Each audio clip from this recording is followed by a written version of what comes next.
Sir ఇప్పుడు నేను ప్రస్తుతానికి కాన్పూర్లో వర్క్ చేస్తున్నాను. అవునండి. సో నేను లాస్ట్ మాది మేలో ట్రైనింగ్ అయిపోయింది అక్కడ అకాడమీలో మసూరిలో. సో అక్కడ నుంచి then we move on to Uttar Pradesh అండి నా క్యాడర్. సో అక్కడ రైట్ నౌ కాన్పూర్లో నేను అసిస్టెంట్ కలెక్టర్లో ఉన్నానండి. ఓకే, ఎన్నెళ్ళు అయిందండి అక్కడ జాయిన్ అయ్యి? సో అరౌండ్ 2-3 months అయింది. అక్కడ స్టేట్ స్పెసిఫిక్ ట్రైనింగ్ బేసికలీ మా ట్రైనింగ్ అవుతుందండి. ఇంకో నెక్స్ట్ ఇయర్ మే వరకు కూడా మా ట్రైనింగ్ షెడ్యూల్ నడుస్తూ ఉంటుంది. Okay okay. సో ప్రస్తుతానికి మనం ట్రైనింగ్ దగ్గర నుంచి మొదలు పెడతాము. ఎక్కడి నుంచైనా పర్లేదండి. ఎందుకంటే అన్ని ఇంటర్వ్యూస్ కూడా ఎక్కడి నుంచి సివిల్ సర్వీస్ ప్రిపరేషన్ దగ్గర నుంచి మొదలు పెట్టాం. సో ఫర్ చేంజ్ ఎలా అనిపించింది మీకు training period? Training period actually చాలా ఒక రివీలింగ్ ఎక్స్పీరియన్స్ అండి. ఎందుకంటే ఫస్ట్ థింగ్ వచ్చేసి ఒక కంపెనీ అక్కడ. So lot of people from different backgrounds నుంచి వచ్చి అందరూ వీసీ కదండి, అంటే డిఫరెంట్ ఒకటే ఎగ్జామ్ అయినా కానీ people come from different places. For example north నుంచి వస్తారు, నార్త్ ఈస్ట్ నుంచి వస్తారు, సౌత్ ఇండియా కొంచెం ఫారెన్లో పనిచేసి వస్తున్నారు.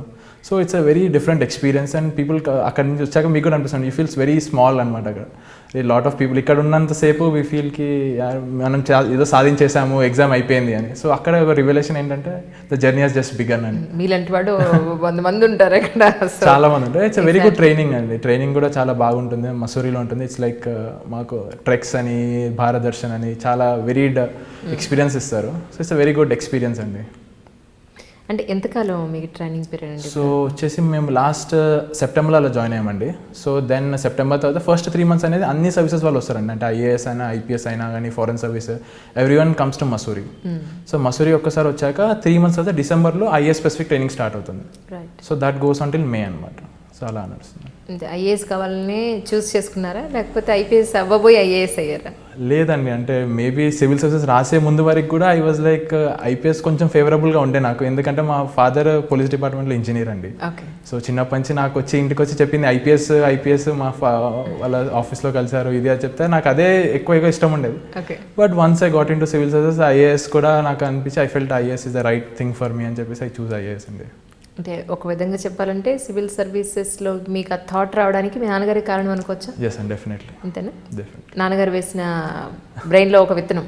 అంతే అండి, అంతే. చిన్నప్పటి నుంచి కూడా అంటే మై ఫాదర్ ఏం చేసేవారంటే చిన్నప్పుడు న్యూస్ పేపర్ ఇవన్నీ వస్తే సివిల్స్ క్లియర్ అయిన వాళ్ళు లేకపోతే వీళ్ళ ఆర్టికల్ అంటే చాలామంది మనం చూసేదైనా సివిల్ సర్వీసెస్లో అంటే ఎవ్రీబడి చాలామంది అంటే అంత హంబుల్ బ్యాక్గ్రౌండ్ నుంచి వస్తారండి majority of the people. And చాలా హార్డ్షిప్స్ ఫేస్ చేసి వస్తారు. సో అలాంటి ఆర్టికల్స్ అవన్నీ చదివించి వినిపించేవారు అనమాట నాకు నార్మల్ న్యూస్ పేపర్ చదువుతూ. సో అదే నాకు అప్పుడు అనిపించింది, that was my first thought అనమాట. ఏమని అంటే they something called civil services ఉంది, ఐఏఎస్ ఉంది. ఎందుకు జనాలు ఇంతమంది సివిల్ సర్వీసెస్ వైపు చూస్తున్నారు, ఎందుకంటే ఇట్స్ అన్ ఆపర్చునిటీ అని అప్పుడు ఫస్ట్ టైం తెలిసింది. So as I grew older then నేను ఇంజనీరింగ్ చేశాను, ఇదని చేశాను. Then I had lot of time to think ఇది నాకు రైటా కాదా అని. దెన్ ఐ జస్ట్ అంత అన్సర్టనిటీతోనే వెళ్ళాను ఎగ్జామ్ రాయడానికి కూడా. But you know everything fell in place and finally I got in to అండి. మీరు సివిల్ సర్వెంట్ అవ్వకముందు ఎగ్జామ్ రాయడానికి ముందు ఈ సివిల్ సర్వీస్ సిరీసెస్లో ఏమైనా ఎంట్రీలు చూసారా మీరు ఎప్పుడేమన్నా? చూసాను డెఫినెట్లీ. అంటే ప్రిపరేషన్ ద్వారానే టైం అప్పుడే నాకు ఏది ఇంటర్వ్యూ వదలలేదు, అన్నీ చూస్తుంటే. సో ఎందుకంటే బేసికల్ ప్రిపరేషన్ ఒక జర్నీ లాంటిది. అంటే lot of ups and downs and you know like anything అంటే సింగిల్గా కూర్చొని ప్రిపేర్ అవుతున్నప్పుడు యూ ఫీల్ మోటివేట్. ఆ సైకిల్లో యూ నీడ్ సమ్ పుష్ అనమాట. సో ఇంటర్వ్యూస్ చూస్తున్నా కొద్దీ యూ ఫీల్ నైస్ అనమాట. మూడ్ కొంచెం లైట్ అయ్యి మళ్ళీ you can start our day fresh. Okay, నా ఇంటర్వ్యూ చూసారులే చెప్పండి.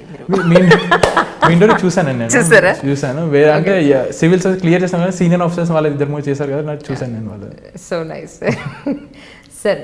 అలాగే ఫస్ట్ టైం మీరు సివిల్ సర్వీసెస్ ఎగ్జామ్ రాయాలి అని ఫిక్స్ అయిన తర్వాత ఎలా ప్రిపేర్ అవ్వాలని ఫిక్స్ అయ్యారు?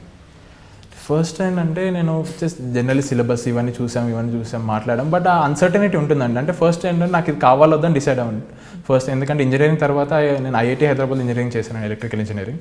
So I got a job వచ్చింది. అండ్ దెన్ ఇంట్లో చెప్పాను ఫస్ట్ నాకు చేయాలి హైయర్ స్టడీస్ ఎంబీఏ కూడా నేను క్యాట్ రాశాను అప్పుడు.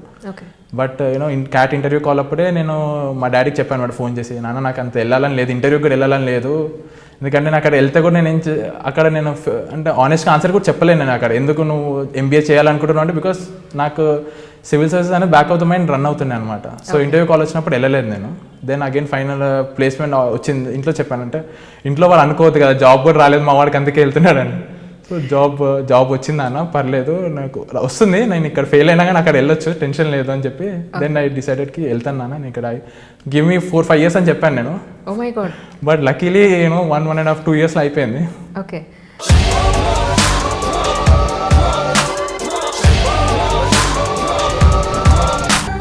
ఫోటోలో ఉన్న వ్యక్తి ఎవరమ్మా? మీ ఆయన చనిపోయారా? అయ్యో, ఎక్కడ పడితే అక్కడ ఏది పడితే అది వాగుతున్నాడని పోలీసులు నగర బహిష్కరణ చేశారండి. మొదటి భార్యని చేసుకున్నాక పిల్లలు పుట్టలేదని రెండో పెళ్లి చేసుకున్నారు. ఆవిడకి పుట్టలేదు. మూడోసారైనా తగులుతుందనుకున్నా, తనకే పుట్టలేదు. ఆయన దగ్గర బాణం ఉంది కానీ దానికి పదును లేదురా.